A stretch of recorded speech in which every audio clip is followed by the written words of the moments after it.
Hey everyone, so my name is Janine, and the purpose of my channel is to empower Black women over 35 to travel solo and explore the world on their own terms. I also talk about modest fashion, modest beachwear, and trying to change the norm so it's normalized to be able to dress modestly on the beach, during your travels, and whatever. Anyway, this video is about 6 things that I found the most surprising about Ghana, or 6 things that you might find surprising about Ghana. So the first time I went to Ghana was around 2011, and I fell in love with the country. I ended up extending my stay, so I stayed for 6 months. Then I went back to England and packed all my stuff within a year and moved back to Ghana. I stayed there for about 2.5 years. Then I came back, missed it, went back and lived there again. So I think I lived in Ghana for about 6 years entirely. I've been to quite a few countries, and Ghana still has my heart. No country has my heart like Ghana for some reason. It's just, I don't know what it is, if it's the people or the food or the environment. There's something about Ghana that I'm just so in love with. I have like a love-hate relationship. Every time I leave Ghana, I want to go back. And every time I'm here, I miss it so much. And every time I'm there, I'm just like, oh my God, it's too much, because there are, and every country has its things. But of all the countries I've been to, no country has touched me the way Ghana has. And I can't actually put my finger on it to say exactly what it is. Anyway, I feel as though because I have lived in Ghana, I have lots of Ghanaian friends, and I've experienced Ghana, probably became a Ghanaian girl, even learned a little bit of the language. I feel as though I'm very, I don't know, qualified to share these facts about Ghana.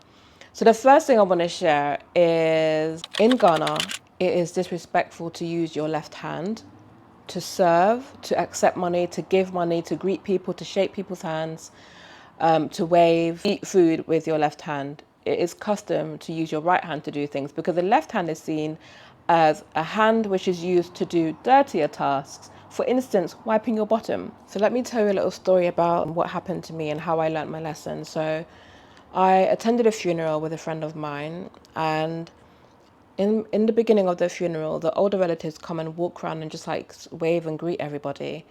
And I was waving, like waving and smiling with my left hand. And my friend looked at me and gave me the most disgusted look and said, "What are you doing? You do not greet people with your left hand." But I didn't know it was a rule for everything. So that's when it really sunk in that the left hand, just keep it in a pocket. Do not use it when you're in public to greet or to like normally deal with people. Just don't do it. Now, if you are Black and you go to Ghana, most times they're going to assume that you are Ghanaian. And if they see you using your left hand, you probably might be reprimanded. Or if you pay someone's money with your left hand, they probably won't accept it. However, in Accra, there are lots of tourists, and people do understand that it's not everyone's custom. So you're going to be okay. But for me personally, I just keep that in mind every time I'm there, because it's just a respect. Some people might say it's a bit outdated, but it is their custom. And when you go to each different countries in the world, people have their traditions, their customs, their culture. It is good to respect them. So that might surprise you, but it's something that you should be aware of. The second thing I want to talk about is how hot Ghana can get. Now, I know that other countries are much hotter or can get much hotter, but Ghana can get really, really hot, especially in the hotter months. Now, you could be taking a taxi and you're sweating. When you go to bed, you are sweating. You've just gotten out of the shower and you're sweating. It can be really, really hot. So I would advise to take a portable fan with you and make sure that you wear clothes that are loose fitting and flowy so that you don't get too hot and sweat in intimate places. The other thing I want to talk about is the open drains. In Ghana, they call them the gutter, but for everyone else, I'm going to say open drains so you understand what I mean. So in Ghana, you have like open drains on the side of the road, and they're quite long and they're uncovered. And unfortunately, I have had 2 accidents where I've ended up falling into the drains and hurt myself badly, including a small hairline fracture once, and then busted my knee another time. Some people say, "Oh my God, how come you don't know the drains?" I'm like, hello, okay? It's not something I was used to back then. Obviously, that was a long, long time ago. When I first went out there, this happened to me. It's not like a recent thing. However, if you're from a country where you don't have open drains, it's just not something that you are programmed to look out for. So just be aware of the open drains. Don't walk too close to them or try to run on the edge. Some kids in Ghana, they run on the edge of the drain and they don't ever slip. I'm like, how do they do that? But they're used to it. So just be mindful not to have any accidents, okay? I'll tell you about one incident that happened to me. So I came to Ghana on crutches because I had surgery before I went to Ghana on this one occasion. I've been to Ghana like 10 times or more. And I was going to a little shop, just hopping on my crutches to the shop. Funny enough, I'm using crutches right now, but that's another story. Anyway, so I was hopping to the shop on my crutches to get like something from the store. And I remember I looked down and I saw a leaf stuck between my toes, and I was just kind of like twiggling my toes trying to get the leaf out. Next thing I remember is seeing stars, and two men were helping me up. So there was a drain right in between the main road and the kiosk. So the kiosk was on the opposite side of the drain, and I slipped and fell and slammed my knee. So I ended up in a wheelchair because I had just operated on one leg, and now I had an injury on the other leg because of falling in the drain. It's funny now looking back. It's not a big deal. This happened like, oh gosh, more than 10 years ago. It's a long time ago. So no hard feelings. It's just something that you need to be aware of. Many people have fallen and tripped into them. It happens. So just be aware and be careful. Modesty. Now, I must say things have changed quite a lot since then. But I remember in around 2013, I was walking along with my then partner in the market. And I normally do dress quite modestly anyway. I don't really have a lot on show. Normally I probably just show my arms or the bottom bit of my legs, but I'm normally like in long clothes. But I did have this t-shirt on that came riding up at the back. So anyway, I was walking along in the market with my then boyfriend. And then this lady just came out of nowhere, one of the market ladies who was a seller. She came out and she goes, "Oh my God, you're back, cover your back." And she brought a cloth for me. And I was thinking, oh my God, is there something on my back? I was so confused. And then my then boyfriend said, "No, it's because your back is exposed. They don't like seeing your back exposed, especially like the locals. So try to make sure that when you do wear a t-shirt, it's full length." And I was like, oh my goodness. Do you imagine that? I was walking through and people were like just going crazy because of that. So obviously that was a long time ago. That's like 12 years ago, and things have changed a lot now. But still, just bear in mind, if you go to like some of the towns like Outer Accra or some of the local towns, they still have that custom to like dress more modestly. So just be aware of that. But it's definitely a funny experience. Now, this is something that people have found very strange or surprising, which I guess if you haven't been there and you've only watched things on TV about Africa, you probably don't know this. So some context, well, not really context, but let me just tell you how ignorant people can be, and not in a bad way, just if you're not aware of something, you don't know. So I was cooking on a cooker in Ghana, and I filmed it and I uploaded it on one of my old YouTube videos. And a friend of mine who's from England, who's not been to Africa before, said, "They have cookers in Ghana." And I was like, yes, they have cookers in Ghana. Like, Ghana is not a bush. It's a beautiful country. It is very developed. And there are beautiful places there. And they do have cookers, and things that we use in the West. But I guess he just saw what they show on TV about Africa. Like, it's poor. They don't have much. They probably just cook outside. And they do that as well. But you have the option.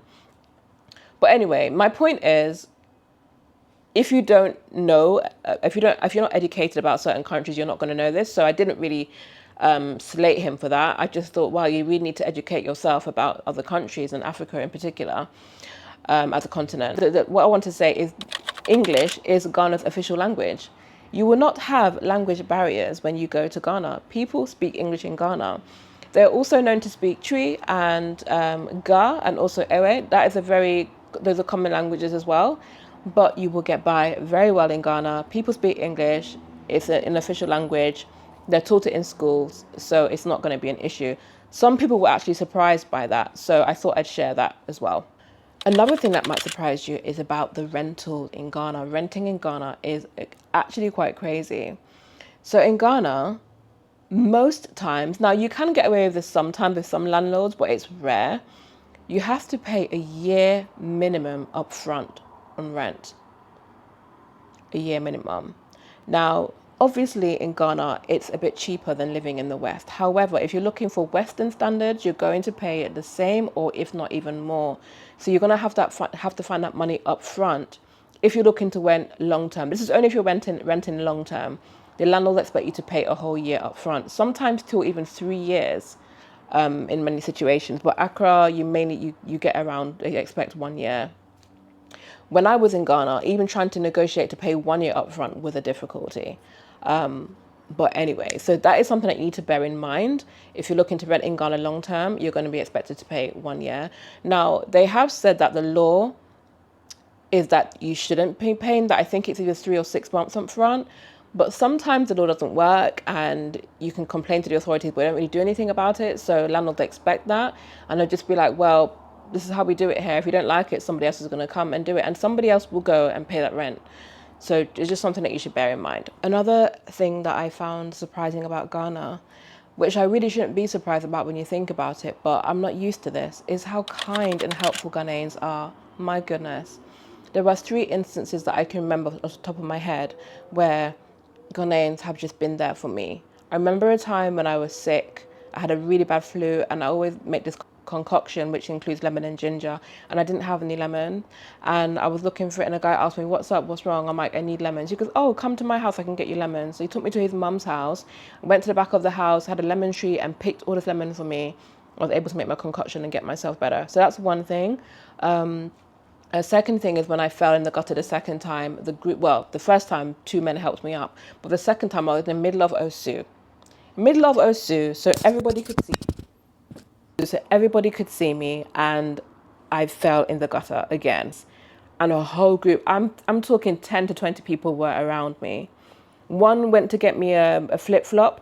One went to get a towel, some water to kind of dress my wounds. In Ghana, they call the flip-flops chaliwate, by the way. And that's the level of love and kindness that I'm talking about in Ghana. If you need help in Ghana, ask. If they see that you need help, they will ask. If you break down in Ghana in a car, if you're driving and you break down, people will come and tow you and help you out, not expecting anything in return. So that's something. That's probably why I love Ghana so much, because of how kind and helpful, and I have that community feeling there. And I haven't felt that in England. Like, I know when you have your friends, you have your little groups of people that you trust and you love and whatever, but strangers are not nice to you most times. And the times that I have found strangers who are nice to me, they're not from England. I'm so sorry. I'm just being honest. This is what it's like. So Ghana, I love you so much. You're not perfect. I'm not perfect. England's not perfect. Nowhere is perfect, but you have my heart. I love you so much. Anyway, these are the 6 things that surprised me the most about Ghana, and things that you should be aware of if you plan to visit Ghana anytime soon or in the future. Leave your comments in the comment section below, okay? And please subscribe, because I'm trying to grow my channel and empower women to travel and explore the world. Love you guys. Bye.